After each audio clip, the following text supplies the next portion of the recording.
প্ৰিয় দৰ্শক, প্ৰজ্ঞান ইউনিভাৰ্ছ চেনেলত আপোনালোকক সকলোকে স্বাগতম জনাইছোঁ।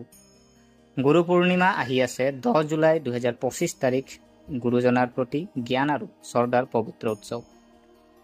প্ৰিয় দৰ্শক, আজি আমি 5টা ৰাশিৰ বিষয়ে ক'ম, যিটোৰ আজি গুৰু পূৰ্ণিমাৰ আশীৰ্বাদ হ'বলৈ গৈ আছে।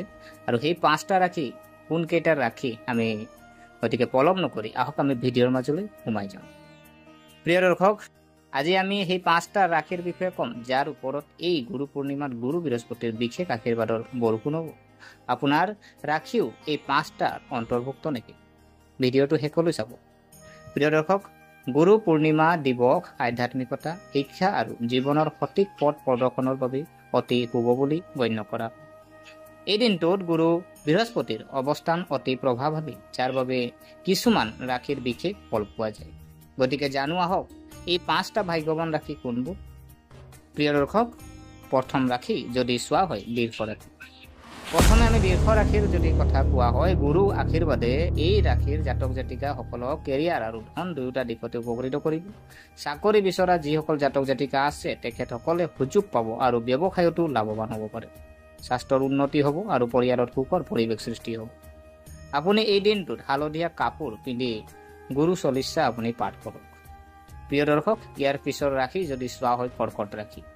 কৰ্কট ৰাশি যদি চোৱা হয়, এই ৰাশিৰ বাবে গুৰু পূৰ্ণিমা আধ্যাত্মিকতাৰ বাবে অতি শুভ হ'ব আৰু কৰ্মক্ষেত্ৰত সন্মান পাব আৰু যিকোনো অপূৰণীয় ইচ্ছা পূৰণ কৰিব পাৰিব আৰু ঘৰত শান্তিপূৰ্ণ পৰিৱেশৰ সৃষ্টি হ'ব পাৰে আৰু ল'ৰা ছোৱালীৰ পৰাও সুখ আহিব। আৰু আপুনি এজন আঁতৰজনক, আপুনি দুখীয়া, আপুনি কি কৰক, হালধি আৰু আপুনি কি কৰক, মচুৰ দাইল আপুনি দান। প্ৰিয় দৰ্শক, ইয়াৰ পিছৰ ৰাশি যদি চোৱা হয় আমি সিংহ ৰাশি। সিংহ ৰাশিৰ কাৰণেও আজি আপোনাৰ বিশেষ লৈ আহিছে। সিংহ ৰাশি 3 নম্বৰত আছে আৰু আপোনাৰ গুৰুৰ আশীৰ্বাদত আপুনি শিক্ষা আৰু কেৰিয়াৰত যথেষ্ট সফলতা লাভ কৰিব। শিক্ষাৰ্থীৰ বাবে পৰীক্ষাত সফলতা আৰু চাকৰিত পদোন্নতিৰ সম্ভাৱনা আছে। আপোনাৰ মনত আত্মবিশ্বাস থাকিব আৰু নতুন ধাৰণাৰে আপুনি উপকৃত হ'ব। আৰু আপুনি কি কৰিব, এজন গুৰুক হালধীয়া মিঠাই আগবঢ়াব। প্ৰিয় দৰ্শক, ইয়াৰ পিছৰ ৰাশি যদি চোৱা হয় ধনু ৰাশি। ধনু ৰাশিৰ বৃহস্পতি গ্ৰহৰ নিজেই ৰাশি হয় আৰু আপোনাৰ আজিৰ দিনটোত ইয়াৰ প্ৰভাৱ আৰু বাঢ়ি যাব আৰু নতুন সুযোগৰ দুৱাৰ খোল খাব। বিশেষকৈ যিসকল ধৰ্মীয় বা শৈক্ষিক ক্ষেত্ৰত আছে তেওঁলোকে ডাঙৰ কৃতিত্ব লাভ কৰিব পাৰে। ধনৰ প্ৰবাহৰ নতুন উৎস সৃষ্টি কৰিব পাৰি। প্ৰিয় দৰ্শক, ইয়াৰ পিছৰ ৰাশি যদি চোৱা হয় মীন ৰাশি। মীন ৰাশিৰ কাৰণেও বিশেষ লৈ আহিছে। আজি চাবলৈ গ'লে শেষ কিন্তু অতি গুৰুত্বপূৰ্ণ মীন ৰাশি। আজি আপোনাৰ এই ৰাশিৰ অধীনত জন্ম লোৱা যিসকল জাতক জাতিকা আছে তেখেতসকলৰ গুৰুৰ পূৰ্ণিমাৰ দিনা আধ্যাত্মিক বৃদ্ধি, মানসিক শান্তি আৰু কেৰিয়াৰত নতুন উচ্চতা লাভ কৰাৰ সম্ভাৱনা থাকে। আৰু দীৰ্ঘদিন ধৰি পৰিৱৰ্তনৰ বাবে অপেক্ষা কৰি থকা যিসকল জাতক জাতিকা আছে হয়তো ভাল খবৰ পাব পাৰে।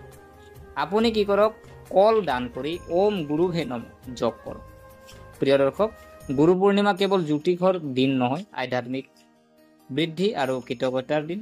আৰু এই দিনটোত আপোনাৰ গুৰুসকলক প্ৰণাম কৰক আৰু আপোনাৰ জীৱনত জ্ঞানৰ দিশ জ্বলাওক। প্ৰিয় দৰ্শক, গতিকে আশা কৰিছোঁ আপোনালোকে ভিডিঅ'টো চাই ভাল পালে।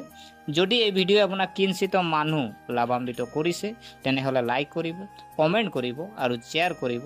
আৰু আমাৰ চেনেলটো যদিহে আপোনালোকে ছাবস্ক্ৰাইব কৰা নাই, অনুগ্ৰহ কৰি এনে ভিডিঅ' পাই থাকিবৰ কাৰণে আমাৰ চেনেলটো ছাবস্ক্ৰাইব কৰি আমাক উৎসাহিত কৰিব বুলি আশা থাকিলে পুনৰ লগ পোৱাৰ প্ৰতিশ্ৰুতিৰে আজিলৈ বিদায় মাগিলোঁ।